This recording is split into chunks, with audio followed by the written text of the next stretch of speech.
Sárà, obìnrin kejì nínú Bíbélì. Sárà, èyí tí ó túmọ̀ sí ẹ̀rín ìgbàgbọ́.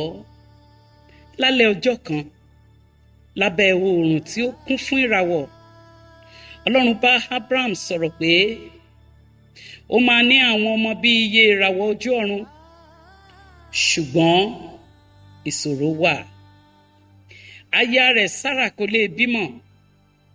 Ó ti dàgbà púpọ̀. Ìrètí rẹ̀ ti dópin.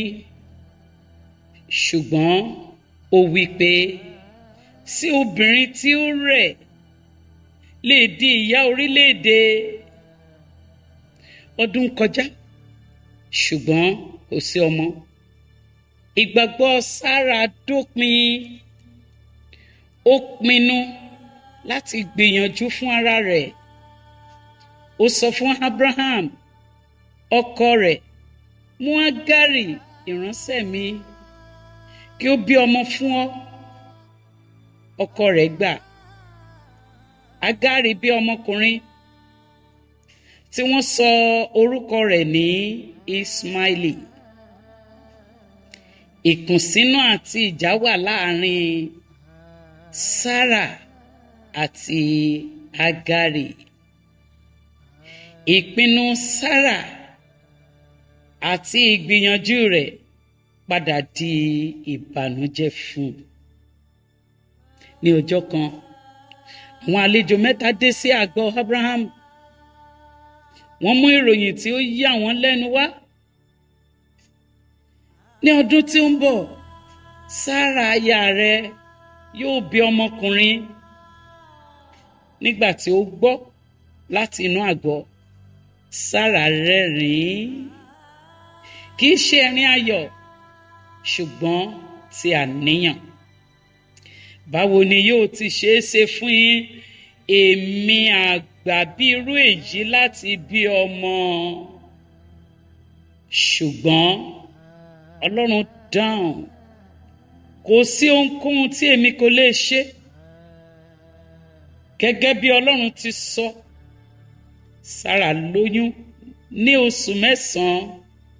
Ó bí ọmọkùnrin kan tí ó pe orúkọ rẹ̀ ní Ísákì, tí ó túmọ̀ sí ẹ̀rín. Sárà rẹ́rìn lẹ́ẹ̀kan sí i, ṣùgbọ́n èyí jẹ́ ẹ̀rín ayọ̀. Ó wí pé Ọlọ́run pa mí lẹ́rìn-ín. Gbogbo ẹni tó gbọ́ yóò rẹ́rìn pẹ̀lú mi.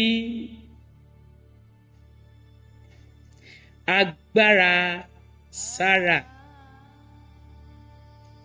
Sárà jẹ́ ìyàwó olóòótọ́. Ó tẹ̀lé Abraham pẹ̀lú ìgbàgbọ́ láì ní ìdánilójú ibi tí ó ń rè. Sárà jẹ́ obìnrin aláyọ̀. Lẹ́yìn ìrètí tí ó dópin, ó tún rí ayọ̀.